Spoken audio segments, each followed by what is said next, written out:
What is up, YouTube, and welcome back to Coastal Trails Media, and welcome to the next episode in the Minimal Financials series, where we explore the different steps needed in order to build a financial foundation for ourselves moving forward. And so in this episode, we're going to dive into how to actually build a finance tracker in order to generate the best data of our spending habits and then make the most informed decisions in order to pursue and progress towards our financial goals.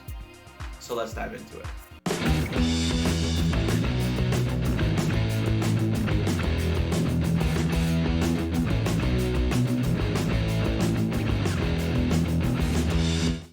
Like most steps in this program, we're here today to design a financial tracker that helps us progress towards our goals and ultimately set ourselves up for long-term success. However, the nice thing is that this tracker is really designed to be able to help pretty much everyone, regardless of your income, regardless of your situation. As long as you have about an hour a week to set aside in order to track your finances, this system will allow you to ultimately see exactly where every single one of your dollars is going, and then as a result of that, change your behavior in order to better suit those financial goals that each and every single one of us have.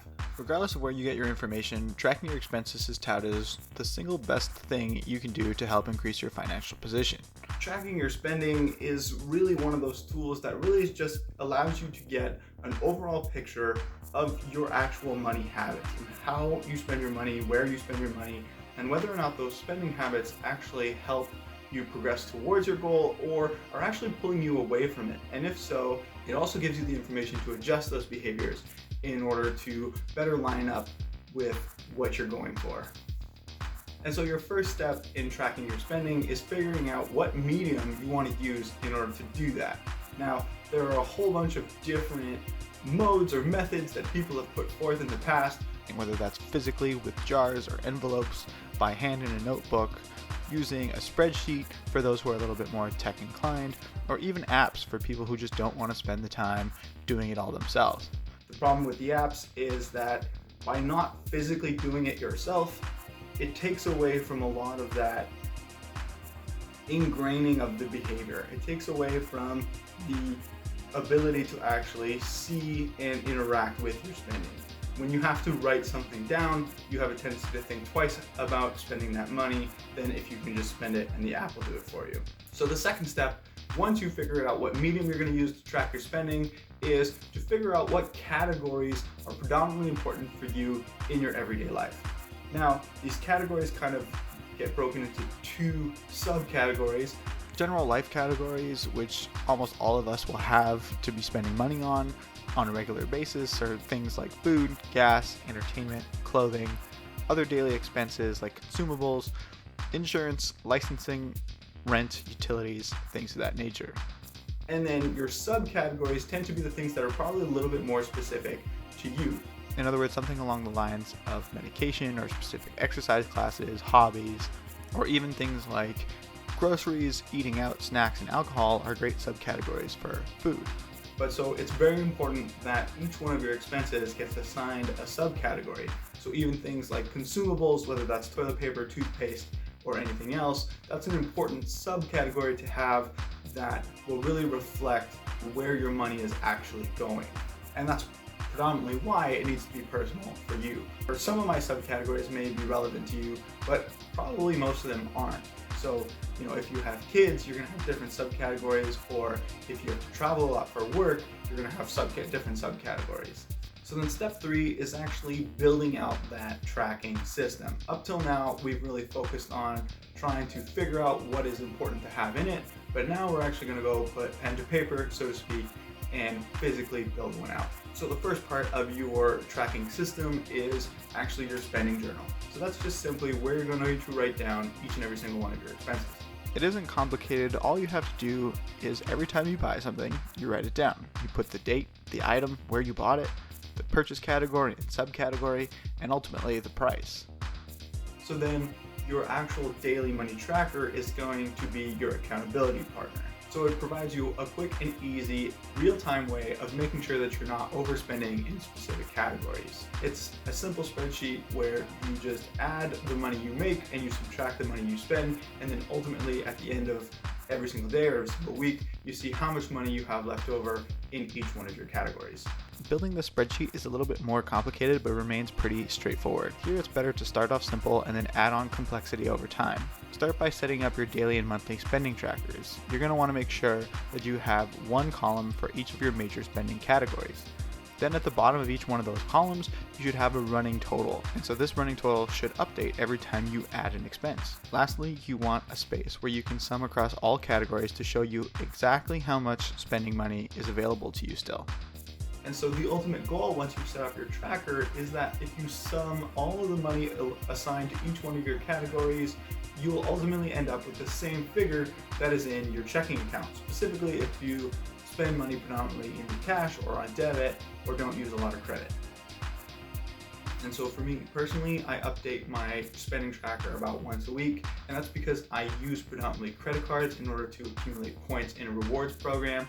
But having that kind of paper trail automatically generated by the card company makes it very easy for me to go back and then put that into my spending journal once a week. If you spend a lot of money in cash, you may consider doing it after every purchase, or saving your receipts and doing it all at the end of the week. The one thing you need to do, however, is to make sure that you keep all your receipts and write down what the purchases were so that you can add them to your journal. And so this actually brings up a really good point where the one thing I would add is do not wait too long to update your spending journal. Realistically, once a week, once every 2 weeks is as long as you should go without updating it, and that's just because the more time you spend in between updates, the more items you have to put in there, the more likelihood there is to be a mistake or for something to be forgotten. And in order for this technique to work, it really has to have every single expense in it. And so taking that time, once a week to do it, or once every other week at most, really does benefit you in terms of the accuracy and the precision of the data that you're entering into your journal. Simply put, every time you make a purchase, you write it down in your spending journal. You write down the date, the purchase, where it was made, what category and subcategory it's associated to, and how much it cost. Ultimately, you need to find a system to implement your tracking that works for you. My suggestion is to build it into an activity that you enjoy. Do it while you're watching your favorite show or listening to some of your favorite music. This way it becomes something you look forward to doing rather than dreading it. Your daily tracker, using it is simple. Every time you get paid, you add what you want to spend in between now and the next time you get paid to each one of your categories, and then every time you buy something that is associated to that category, you deduct it, and the spreadsheet will automatically update and show you how much money you have left to spend in each of your categories. And so this is why it's so important to update your tracking journal as often as possible. This ability to follow real-time data allows you to determine whether or not each purchase you're going to make either fits within your spending goals or targets, and then kind of make an informed decision about whether or not this is something that really needs to be purchased right now, or whether or not it can wait a little while. And so I've showed you in the past that I've built a program that allows me to kind of summarize my data pretty much instantly with a click of a button, but that's not actually required in order for anyone else to summarize and interpret their data. The reason I suggest a simple Excel spreadsheet is that you can sort the data by column, and then that makes it a lot easier to summarize your data by category and subcategory. From there, you can calculate the total spent and the percentage of your spending for each one of those categories and get a good sense of where your money is going. And so now that you can actually see where all your money is going, that last step is to really take that information and adjust your spending and your behavior in order to ultimately attain that goal. All of the collecting of the data and all of the analyzing of the data serves no purpose if we don't take that information and apply it to our actual lives and make adjustments based on what we're actually seeing. These trackers and this information actually then also makes it easier not only to build a budget, but specifically to build a budget that you can actually stick to, that's realistic, where you don't cut down on so many expenses that it's just truly not sustainable. And so this data is truly valuable for building a budget that is attainable and for which you can stick to in the long run. And so now you have a roadmap to build your very own tracker. You can go ahead and do that today and set it up. And my kind of recommendation would be to track your expenses for at least a month to 3 months. Start with a month, see how it goes, and then build from there. Ultimately, you want to be tracking your expenses for the rest of your life. But that's a really long-term horizon. Like I said at the beginning, This tracking of expenses is really the one thing that is going to make the biggest difference in your financial situation and in how you feel towards money. It allows you to then take control of money rather than money taking control of you.